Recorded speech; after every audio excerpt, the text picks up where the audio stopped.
안녕하세요. 뭐든지 읽어드리는 북면 아저씨입니다. 지금 읽어드릴 책은 사마천 사기 44회입니다. 연행책의 완성. 한편 장인은 초나라를 떠나 한나라 왕을 노골적으로 협박하였다. 한나라의 지세는 험하고 사람들은 모두 산악지대에 살고 있습니다. 전국에서 생산되는 곡식은 콩 아니면 보리밖에 없고 백성들은 콩밥과 콩잎으로 끓인 고기나 먹고 만일 한 해라도 흉년이 든다면 술찌개미도 먹을 수 없는 형편입니다. 한나라 영토는 사방 900리에 불과하고 군대는 치사병까지 합해봐야 30만이며 동원 가능한 병력은 20만에 지나지 않습니다. 이에 비해 진나라는 군사가 100만인데 전차가 1000대, 군마는 만필에 이르며 호랑이처럼 용맹스러운 병사들입니다. 한나라 병사는 갑옷을 입고 투구를 쓴 채 싸우지만 진나라 군사는 갑옷을 벗어던지고 맨발과 알몸으로 적진에 뛰어들어 왼손에는 적의 머리를 쥐고 오른손으로 포로를 쥐고 돌아옵니다. 지금 합종을 주장한 자들은 붕단을 만들어 모두 비분관계에 적용하여 말합니다. 나의 계책을 따르면 천하의 패자가 될 수 있다고 말입니다. 그러나 그것은 국가의 장기적 이익을 들어보지 않은 일시적 개변에 지나지 않으며 그것에 귀 기울이는 것처럼 군주를 망치는 일도 없습니다. 앞장서서 진나라를 섬기면 안전하지만 진나라를 섬기지 않으면 위험합니다.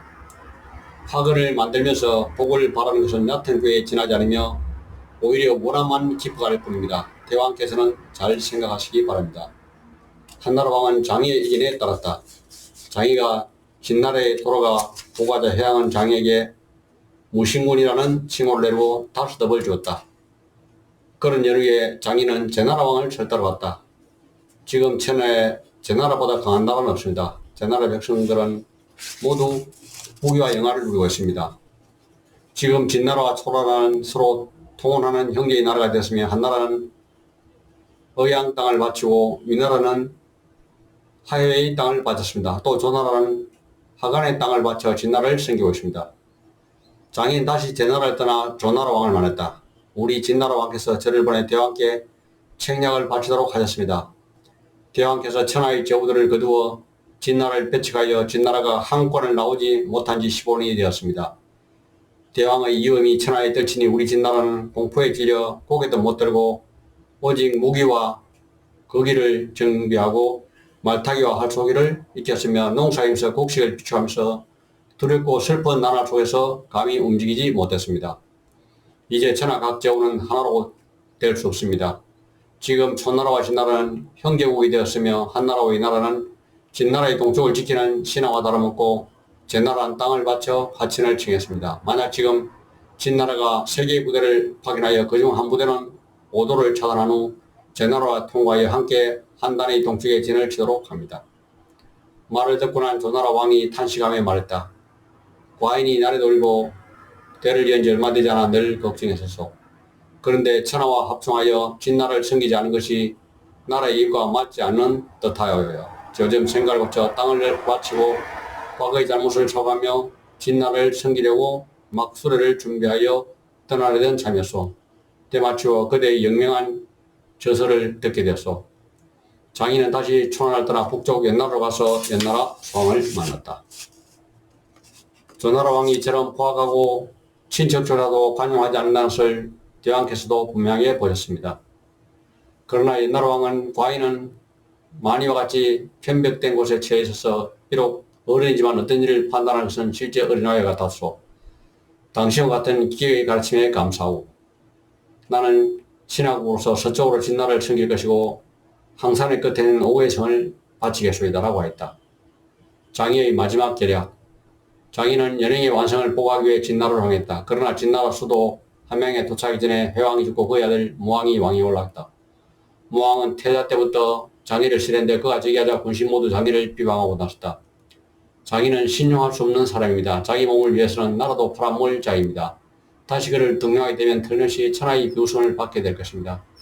제후들은 장의와 무왕의 관계가 좋지 않다는 소문을 듣자 모두 연행책을 배반하고 다시 합종책을 실행하였다. 대신들이 밤낮으로 장의를 헐뜯는 가운데 이번에는 제나라에서도 사자가 파견되어 진나라가 장의를 임용하는 것을 비난하였다. 장의는 처형될 것이 두려워 무왕에게 제안하였다. 제게 좋은 생각이 있습니다. 그러자 왕이 물었다. 어떠한 생각인가? 장의가 대답하였다. 우리 진나라는 동쪽에 큰 변란이 있어야만 비로소 대왕께서 많은 영토를 얻을 수 있습니다. 지금 제나라 왕은 저를 원수로 정하고 있습니다. 그는 제가 가는 곳으로 군대를 이끌고 쳐들어올 것입니다. 그래서 제가 위나라로 가려 하니 허락해 주십시오. 제가 위나라에 따라 가게 되면 제나라는 반드시 대궐을 일으켜 위나라를 공개하겠습니다. 두 나라 군사가 대차하여 서로 병력을 빼돌릴 수 없을 때 대왕께서는 그 팀의 한 나라를 공개하여 삼천지방에 진출하고 한국관을 넘어 주나라의 압력을 가면 주나라는 틀림없이 제기를 내놓을 것입니다. 무왕은 그 말이 옳게 생각되어 자기에게 전차 30대를 주러 위나라로 가도록 했다. 그랬더니 과연 제나라는 대군을 출동시켜 위나라로 진격하게 하는 것이었다. 급에 질린 위나라 왕에게 자기가 말했다. 걱정할 것도 없습니다. 저에게 모든 일을 맡겨주십시오. 대왕께서는 자기를 그렇게 미워하면서도 실제로는 진하고 하여금 더욱 자기를 신임하도록 만들겠습니다. 그게 무슨 말인가? 과인은 자기를 정하여 그가 가는 곳이라면 어디든 공격하기로 결심했소. 그런데 그것이 왜 그자의 신임을 높이게 된다는 말인가? 풍이가 설명했다. 그렇기 때문에 더욱 장의의 신임이 높아지는 것입니다. 사실 장의는 위나라로 가기 전에 진나라 왕과 은밀히 약속했습니다. 진나라로선 동쪽 나라를 싸울 때가 영토를 넓힐 수 있는 가장 좋은 기다. 그러므로 진왕은 장의에게 30대의 수레를 주고 위나라로 가게 한 것입니다. 지금 장의가 위나라에 가니 대왕께서는 과연 위나라를 공격하시고 있습니다. 그렇다면 대왕께서는 대내적으로 국력을 소모하고 대외적으로 각 자기 우방의 국가를 공개하고 계십니다. 적을 많이 만들고 위난에 직면했으니 이는 장의로 하여금 더욱 진왕의 신임을 받도록 하는 것이 아니겠습니까? 제나라 왕은 그대의 말에 옳소라며 곧 철수명령을 했다. 그 후 장의는 1년 동안 위나라의 재상을 지내다가 죽었다. 태사공은 말한다.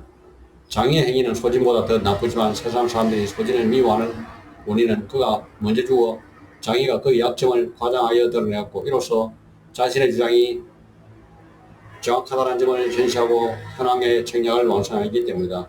결국 참으로 그들 두 사람이 천하 국가를 전복시키고 멸망시켰다고 할 수 있다. 백기 왕전열전 신하에게 굴복하셔 천하에 이기십시오. 패배를 모르는 보루의 명장 백기. 조나라의 수십만 대군 장평싸움에서 생매장됐다. 백기는 미역 사람으로서 뛰어난 용변술로 진나라 소왕을 챙긴 장군이다. 소왕 13년 백기는 군사를 이끌고 한나라의 신성을 공개했으며 이듬해에는 이걸에서 한나라와 위나라의 연합군과 싸워 24만 명을 전사시키고 적장 공손을 사로잡으며 5개의 성을 점령했다. 이러한 공을 쌓은 결과 그의 벼슬은 국위가로 높아졌다. 계속하여 백기는 한나라를 쳐서 안읍 동쪽의 천하지방까지 진출했으며 다음에는 위나라를 공개하여 61개의 성을 빼앗았다. 그로부터 2년 후 백기는 조나라 광량성을 함락시켰으며 다시 2년 후에는 손나라를 공개하자 손나라는 수도인 영을 버리고 동쪽으로 진해 도읍하였다. 소왕 43년에는 다시 한나라를 공개하여 옥의 도읍을 함락시키고 5만 명을 잠수했으며 이로부터 2년 후에 진나라의 계속된 공격으로 인해 한나라는 남쪽으로 분단됐다. 이때 한나라 북쪽인 상당 군수는 그 백성들과 언론하였다. 이때 조나라의 장군은 연파했는데 처음 전투에서 패하자 성벽을 견고하게 쌓고 수비할 뿐이었다. 진나라가 수차례 걸쳐 싸움을 걸어도 물체 응전하지 않았다. 진나라 군사들은 극도로 지치기 시작했다. 초조해진 진나라는 첩자를 조나라 보내 천궁을 부리고 다니며 진나라 극장선 오직 명장 조사장군의 아들 조가리다. 연파는 다루기 쉬우니 곧 항구하고 말 것이다. 라는 소문을 퍼뜨렸다. 그렇지 않아도 조나라 왕은 연파의 군대가 많은 손실을 입고 패인데도 계속 성만 지킬 뿐 일체 사울이 하지 않는 것에 대해 대단히 못마땅했었다. 그러던 차에 나쁜 사물이 나돌자 당장 연파를 해임하고 조가를 장군으로 세웠다. 한편 진나라는 조가리 장군이 됐다는 소식을 듣게 되자 은밀히 모항군 백기를 상장군으로 왕을 그의 부장으로 삼았다. 그리고 군중에는 이러한 사실을 누수한 자가 있다면 바로 사형에 처하겠다는 은명을 내렸다.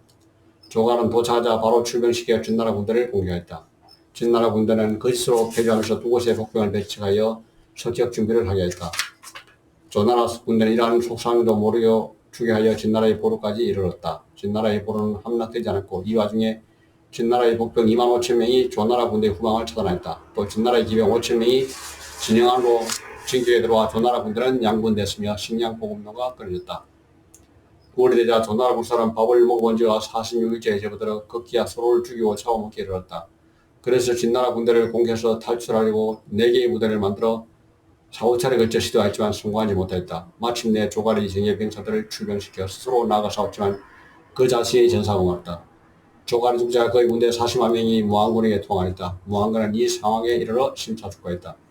전에 상당을 함락시켰을 때 그 사람들은 진나라 백성이 되는 것을 원하지 않고 조나라로 기승했다. 지금의 조나라 사유도 장차 마음을 바꿀 것이니 모두 죽이지 않으면 반드시 뒤에 난을 일으킬 것이다.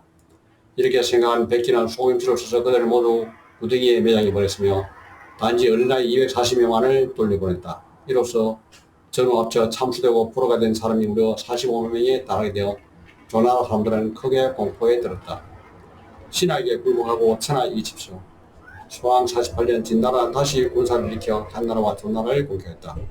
그러자 한나라와 조나라는 크게 두려워하여 소대를 보내 진나라 조상 옹우 범죄에 후한 예물을 바치며 설득했다. 소대는 범죄를 만나 백기 장군은 조가를 죽였죠 라고 물었다. 범죄가 그렇소라고 대답하자 소대는 다시 머지않아 조나라의 한단도 포위할 작정이시죠 라고 재차 물었다. 병제가 물론이죠 라고 말하자 소대가 자신의 주장을 차근차근 설명했다. 초나라가 망하면 진나라는 천하의 패자가 될 것이고 백기 장군은 최고의 벼슬을 가지게 될 것입니다. 백기 장군이 승리를 거두고 함락시킨 것만도 70여 성이나 됩니다. 저 주나라의 주공 소공 강토고의 공격도 이에 미치지 못합니다. 때문에 조나라가 망하면 그는 반드시 가장 높은 지위에 앉게 됩니다. 당신은 그 아래 들어가도 좋으시겠습니까? 그때 가서 그 아래 들어가지 않으려고 해도 이미 늦은 것이 될 것입니다. 범죄는 고개를 끄덕였다. 그리고 즉시 왕에게 달려가렸다. 지금 우리 군사들은 계속되는 전쟁으로 지쳤습니다. 이제 한나라와 조나라가 스스로 자신들의 땅을 내주겠다고 하니 받아들이는 것이 어떻겠습니까? 왕은 범죄의 의견에 따라 한나라로부터 원흥을 그리고 조나라로부터 8개 성을 받고 군대를 철수시켰다. 이렇게 되자 백기는 범죄에 반감을 가지게 되었다. 그의 국을 진나라는 왕룡 장군으로 삼아 다시 조나라 수도 한단을 공격하였다.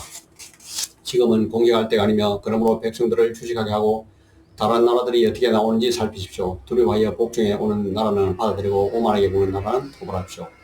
그런 다음 모든 나라에 호련하게 떼어 천하를 평정할 수 있습니다. 신하에게 굴복하고 천하 이긴다는 말은 이러한 경우에 해당되는 것입니다. 그러나 왕은 백기의 얘기는 무식하라고 다시 출정 명령을 내렸지만 백기는 듣지 않았다. 내게 직을 받아들이지 않더니 이렇게 됐다. 이제 어떻게 할 것인가. 이 말을 전해들은 왕은 크게 놓아여 강제로 백기에게 왕명을 수행하도록 하였다. 그러나 백기는 병이 악화되었다고 대답하였다. 용호 범죄가 가서 꺼냈지만 역시 말을 듣지 않다. 그래야 전왕은 백기의 관직을 발탈하고 이게 병절로 강등시켜 은밀이라는 백제에 유배하도록 하였다. 하지만 백기는 백이나 아직 길을 떠나지 못하고 있었다. 그로부터 3개월이 지나 제후들의 공격이 더욱 심해졌고 진나라는 계속 퇴각하였으나 패전을 알리는 사자가 매일 들어왔다. 더욱 화가 난 왕은 백기를 더 이상 함양에 머물지 못하도록 명령하였다. 그래야 백기는 함양을 떠나 함양 서문에서 10리쯤 떨어진 두우라는 땅에 이르게 됐다. 그때 진왕은 범죄 및 기타 대신들과 상의하고는 백기는 유배를 당하면서도 그 마음이 복종하는 바가 없었고 오히려 해서는 안 되는 말을 많이 했었다. 라면서 즉시 사자를 보내 백기에게 칼을 주어 스스로 목숨을 끊도록 명령했다. 백기는 칼을 뽑아 목을 찌르면서 탄식했다. 내가 무슨 죄를 지었기에 이러한 지경에 이르렀는가. 그러하더니 한참에 지난 후에 아니다. 나는 죽어야 마땅하다. 장평싸움에서 항복한 수십만 명을 속에서 생매장시켰으니 이 한 가지 말로도 마땅히 죽어야 한다. 라고 말하고는 스스로 목숨을 끊었다. 진나라 수왕 50년 11월이었다. 그의 죽음을 백성들은 크게 안타까워했으며 이후 진나라의 모든 마을에서는 백기 장군의 제사를 지내게 되었다. 이것으로 책 읽기를 마치겠습니다.